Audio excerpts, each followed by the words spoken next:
అందరికీ ఈరోజు నాతో పాటు నిజంగానే ఒక స్పెషల్ గెస్ట్ ఉన్నది. బికాజ్ తను చాలా రోజులు అయింది తను అందరికీ కనిపించి. పాడుతోంది, కాకపోతే బెంగళూరులో ఉంటుంది అంతే. So ya, I'm here with Sahiti. Hi Sahiti, how you? Hi Kaumudi, really great to see you. నేను అనాలి అన్నమాట, చాలా చాలా చాలా గ్యాప్ వచ్చింది. We're missing you here. Thank you so much. Because I left a missing feeling for you people. I'm still singing. Yes. Vastano. Recent ga kuda na song release ayindi. So like that will be. So మెల్లగా మళ్ళీ again back. Yeah. So ఎందుకు gap వచ్చింది, ఎందుకు మమ్మల్ని మా అందరినీ ఇట్లా ఒక్కసారి యాక్చువల్గా సింగింగ్ ఇలా రేజ్లో ఉన్నప్పుడు ఎక్కువ పాటలు పాడుతున్నప్పుడు సడన్గా కనిపించకుండా వెళ్ళిపోయావు కదా? It's not like that. అంటే మ్యారేజ్ చేసుకున్నాను. మ్యారేజ్ చేసుకున్న తర్వాత ఒక 1.5 year నేను మా హస్బెండ్కి దూరంగా, తను పాపం ఇటు ట్రావెల్ చేస్తూ, నేను ఇక్కడ మా ఇంట్లో ఒక్కతనే నేను తిరుగుతూ, you know about the industry right. Opportunity ఎప్పుడు వస్తే అప్పుడు మనం అవైలబుల్గా ఉండాలి. సో ముందున్నంత కరేజ్ అంటే రిలేషన్షిప్లోకి వచ్చిన తర్వాత it will be bit emotional. అవును, అంటే అప్పటి వరకు లేని ఒక బాండేజ్ మనకు వచ్చేస్తుంది కాబట్టి. సో ఇట్స్ లైక్ నాకు నేను 1.5 year జాగ్రత్తగానే మేనేజ్ చేసుకున్నాను. Then there should be some point of time where we should think about life also right. I can't ask my husband, he is a business man. నేను తనని అంటే అక్కడ తన మీద చాలా మంది లైఫ్స్ డిపెండ్ అయ్యి ఉంటాయి. So I can't, that's a foolish thing. నేను పాడతాను కాబట్టి నువ్వు నా దగ్గరకు వచ్చేసి ఉండు అంటావు, చాలా foolish. So I just have to like go to him. తనతో ఉండాలి కదా నేను మ్యారేజ్ చేసుకున్న తర్వాత. I missed him a lot. ఈ ప్రాసెస్ లో పాటలు పాడుతున్నాను కానీ ఒక పక్కన ఐఎమ్ అవే ఫ్రమ్ హిమ్. తన బిజినెస్ పని మీద తను అటు ఇటు తిరగటం, ఇట్స్ లైక్ దాగుడు మూతల్లా ఉండేది. తను కరెక్ట్ హైదరాబాద్ వచ్చినప్పుడు నేను వైజాగ్ షోకి వెళ్ళిపోవటం, లేకపోతే నేను కరెక్ట్ బెంగళూరు వెళ్ళినప్పుడు తను ముంబై వేరే బ్యాంక్ పని మీద వెళ్ళటం. So it's like I couldn't bear అనమాట. సో ఇంకా లైఫ్ కూడా ఇంపార్టెంట్. నేను గాయబైపోలేదు. You are in touch with the people here. But on screen ఇప్పుడు మనకి యాజ్ యూ సెడ్ ఇక్కడ ఉండి ఇక్కడ రీచ్ లో ఇక్కడ అవైలబిలిటీలో ఉంటే ఛాన్సెస్ అది.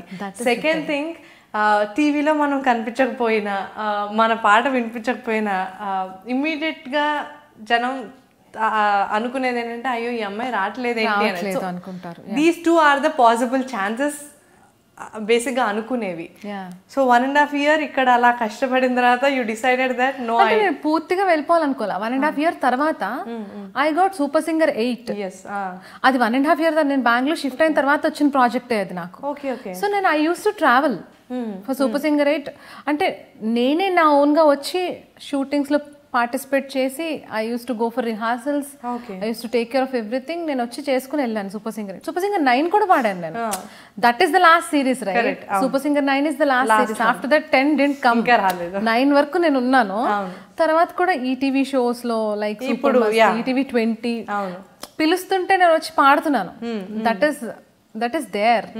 కాకపోతే మరి అన్ని షోస్ కి వెళ్ళిపోవట్లేదు. వచ్చిన అంటే కొంచెం లిమిటెడ్ గా only like ETV shows like మా టీవీ సూపర్ సింగర్ కొంచెం నాకు ఎక్కడైతే బాగా కంఫర్టబుల్ గా ఉంటుంది, ఎక్కువ తిరుగుడు లేకుండా. అంటే మంత్లీ ఒక 2-3 days స్కెడ్యూల్ ఉంటుంది అంతే కదా మనకి. So I will come here, stay here for 1 week and then finish your things and go back.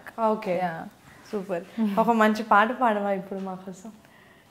తప్పకుండా పాడతాను. నీ ఫేవరెట్ సాంగ్ ఏదన్నా ఉంటే చెప్పు. నా ఫేవరెట్ సాంగ్, ఐ మీన్ నువ్వు కూడా సింగర్వే కదా. నాకు యాక్చువల్లీ బేసిక్గా సాహితీ అంటే అందరికీ కూడా విజయనగరం అమ్మాయి, అది అందరికీ తెలుసు. ఎట్ ద సేమ్ టైం మీ టైంలో వచ్చిన సింగర్స్, ఇప్పుడు దాని తర్వాత వచ్చిన నేను, దాని తర్వాత నెక్స్ట్ వచ్చే వాళ్ళకి పాత పాటలు అంటే అంత ఎక్కువగా పట్టు ఉండదు.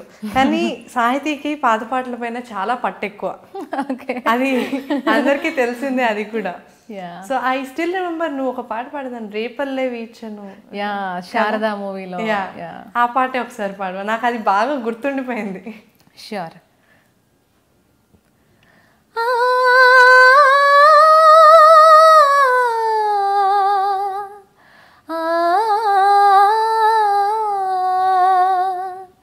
రేపల్లె వేచెను వేణువు వేచెను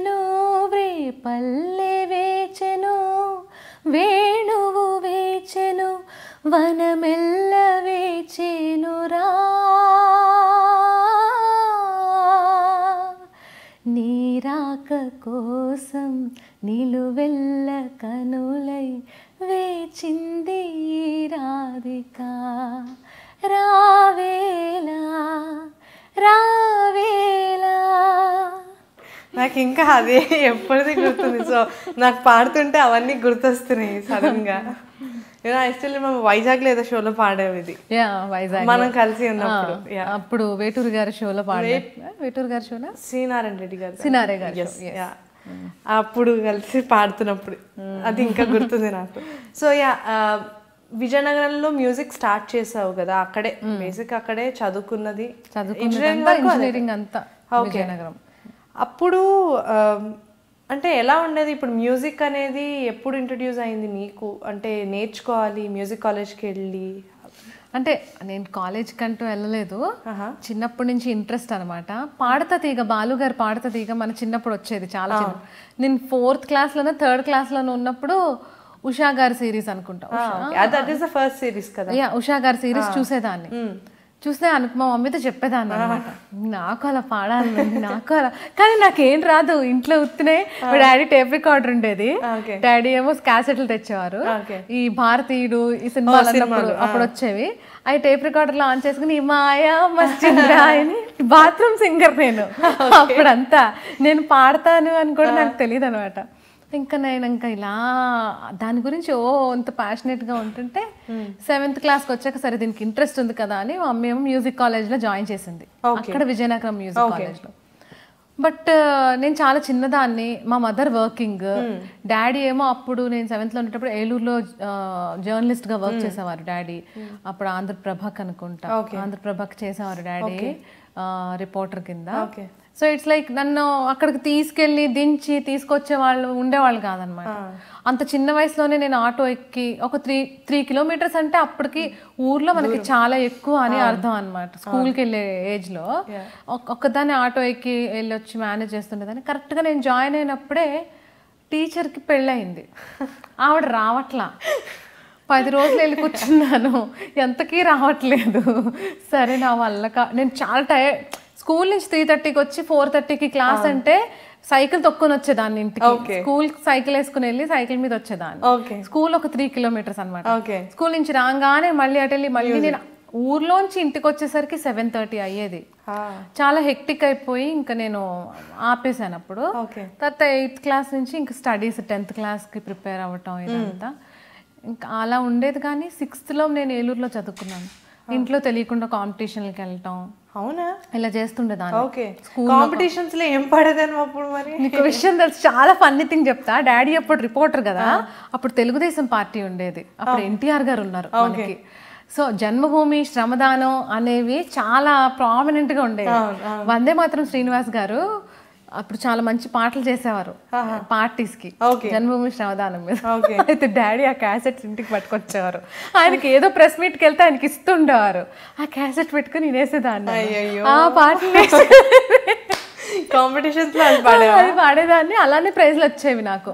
ఒక సాంగ్ ఉంటుంది, ఈ పాటకు పల్లవి శ్రమదానం, ఈ పాటకు చరణం సహకారం, మన జాతికి నేడే కళ్యాణం, ఇంటింటికి పిలుపుల పేరంటం అని ఈ సాంగ్ ఒకటి పాడేదాన్ని.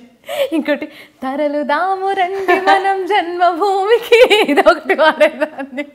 ఇంకొక సాంగ్ ఉండేది మొక్కలు నాటమని కూడా అప్పుడు చెప్పారు, మానుని నేను మన్నుని కాను అనే సాంగ్ ఉండేది. ఈ 3 పాటలు పాడేదాన్ని ఎక్కడికి వెళ్ళినా. పొలిటికల్ పార్టీ పాటలు సీరియస్లీ. నా 6th క్లాస్ అంతా నా స్కూల్లో నేను ఏలూరులో ఉండేటప్పుడు ఈ పాటలు పాడే అన్ని ఫస్ట్ ప్రైజ్లు వచ్చేవి నాకు ఎక్కడికి వెళ్ళినా సరే. ఇంటర్ స్కూల్ కాంపిటీషన్కి వెళ్ళాను ఒకసారి, పతివాడు ఎక్కడికో తీసుకెళ్ళాను వెస్ట్ గోదావరి డిస్ట్రిక్ట్లో. అక్కడ కూడా ఇదే పాట పాడాను, అక్కడ కూడా ఫస్ట్ ప్రైజే వచ్చింది. మా స్కూల్కి నేను ఒక్కతినే అంటే చాలా ఏరియాస్ నుంచి చాలా మంది పార్టిసిపెంట్స్ వెళ్తుంటారు, కానీ సింగింగ్లో మాత్రం ఫస్ట్ తీసుకొచ్చేదాన్ని అనమాట, స్కూల్ రిప్రజెంట్ చేసి. ఎప్పుడు అయినా సినిమా పాటలు పాడావు, పేట్రియాటిక్ సాంగ్స్ పాడావంటే అర్థం, పొలిటికల్ పాటలు పాడి సీరియస్లీ అప్పుడు అది ఒక యాక్చువల్గా చాలా కొత్త విషయం, ఎవరు పాడరేమో అలా. నాకు తెలీదు Maybe పాడిన వాళ్ళు డాడీ క్యాసెట్ తీసుకొచ్చారు, అందులో పాటలు ఉన్నాయి, నేర్చేసుకునేదాన్ని అంతే. అది ఏం పాట అనేది